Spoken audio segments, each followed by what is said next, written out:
Hello दोस्तों, स्वागत है आपका आपके अपने YouTube channel one step for education. आज हम 100% आसान तरीका समझने वाले हैं लैमार्कवाद के बारे में। अगर आप इसको अच्छे से देखेंगे तो लैमार्कवाद में आपको कोई भी त्रुटि नहीं रह जाएगी। आइए शुरू करते हैं लैमार्कवाद, जो कि जैव विकास से संबंधित एक सिद्धांत है। इस सिद्धांत को जीन बैप्टिस्ट डी लैमार्क ने प्रस्तुत किया। इनका जन्म 1744 में हुआ और मृत्यु 1829 में।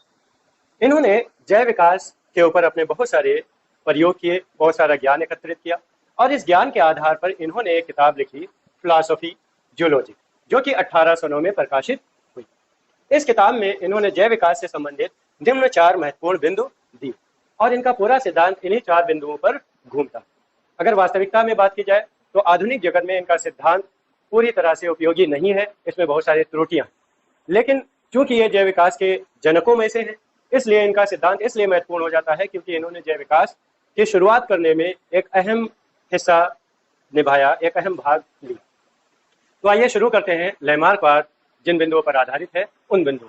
सबसे पहला बिंदु है जीवों में आकार में वृद्धि करने की प्रवृत्ति। लैमार्क ने एक सिंपल सी अवधारणा रखी पहले बिंदु में कि सभी जीवधारी, कोई भी जीवधारी जब जन्म लेता है तो उसका आकार छोटा होता है, उसके अंग पूरी तरह से विकसित नहीं होते। जैसे जैसे समय गुजरता है उसके अंगों का और अंगों के साथ शरीर का विकास होने लगता है। तो इस तरह से ये जो गुण है सभी जीवों में पाया जाता है। इसीलिए उन्होंने कहा कि जीवों में आकार में वृद्धि करने की प्रवृत्ति, यानी कि कोई भी जीव अगर जन्म लेता है तो उसके अंदर ये प्रवृत्ति स्वाभाविक रूप से पाई जाएगी। इसके लिए उसे किसी विशेष क्रियाकलाप को करने की आवश्यकता नहीं। एक बिंदु के बाद हम चलते हैं अगले बिंदु की तरफ, वातावरण का प्रभाव। वातावरण के प्रभाव में लैमार्क ने बताया कि जीवधारी जब किसी वातावरण में रहते हैं तो उस वातावरण का सीधे तौर पर प्रभाव उनकी शारीरिक संरचना पर पड़ता है और जिस तरह से ये प्रभाव पड़ता है उसी के अनुरूप उनके जीवों उनकी जो संरचना होती है उसमें बदलाव आने लगते हैं। जैसे इन्होंने इस चीज को समझाने के लिए जिराफ की गर्दन व अगली लंबी टांगों का उदाहरण दिया। उन्होंने बताया कि जिराफ पहले हिरन की तरह से समान थे, फिर अफ्रीका में सूखा पड़ा जिससे नीचे की घास जो वो खाते थे वो सूख गई और जमीन पर उनके लिए भोजन योग्य कोई चीज नहीं।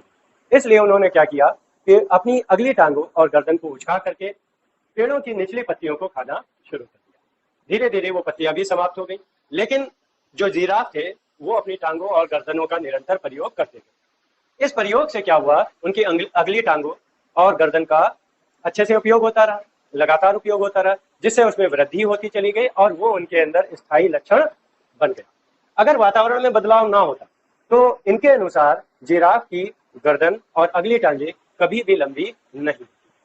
ठीक, इस पॉइंट को समाप्त करने के बाद हम बढ़ते हैं अपने तीसरे पॉइंट की तरफ, अंगों का उपयोग तथा अनुपयोग।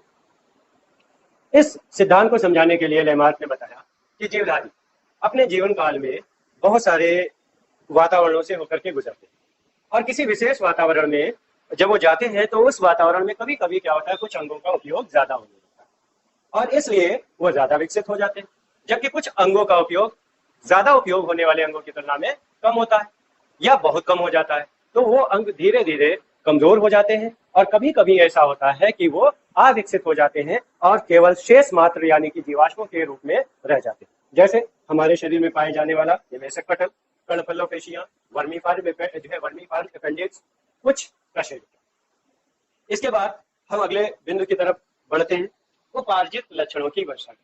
उपार्जित, उप मतलब ऊपर से, अर्जित मतलब हासिल किया। ऐसे लक्षण जो जीवधारी जन्म से लेकर के पैदा नहीं बल्कि अपनी शारीरिक क्रियाओं के फलस्वरूप प्राप्त करते हैं, वो उपार्जित लक्षण कहलाते हैं। लैमार्क का मानना था कि ये उपार्जित लक्षण जीवधारियों में निरंतर अगर बने रहे और चलते रहे तो इनसे क्या होगा कि उन जीवों की एक नई जाति की उत्पत्ति हो जाएगी। इसे एक सिंपल से एग्जांपल के तौर पर समझते हैं।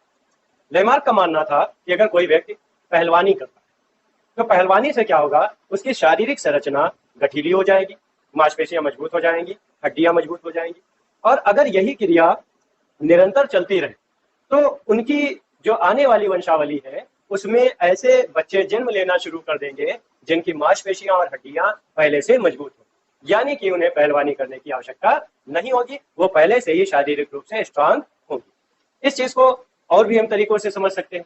उपार्जित लक्षणों की बात की जाती है, जैसे जो सांप है, जब वो जंगलों में गए तो उन्होंने क्या किया, शिकारियों से बचने के लिए भागना शुरू किया। और जब वो शिकारियों से भागते थे तो उनमें जो पिछली टांगे थी वो मौजूद थी, और ये टांगे झाड़ियों में, गड्ढों में और घास के मैदानों में फंसती थी, जिसकी वजह से वो आसानी से जीवों का शिकार हो जाते थे। फिर क्या होता है, धीरे धीरे उन्होंने इन अंगों का उपयोग करना समाप्त कर दिया और ये अंग उनके अंदर अविकसित होते चले गए और अब वर्तमान में समाप्त हो गए। यानी कि उन्होंने जिन अंगों का उपयोग किया वो विकसित होते चले गए और जिन अंगों का उपयोग नहीं किया वो उपार्जित लक्षणों की तरह से क्या हुआ कि अविकसित होते चले गए और उनका समाप्त हो जाता है। यहीं पर यह वीडियो भी समाप्त होता है। मिलते हैं अगले वीडियो में एक नए टॉपिक के साथ।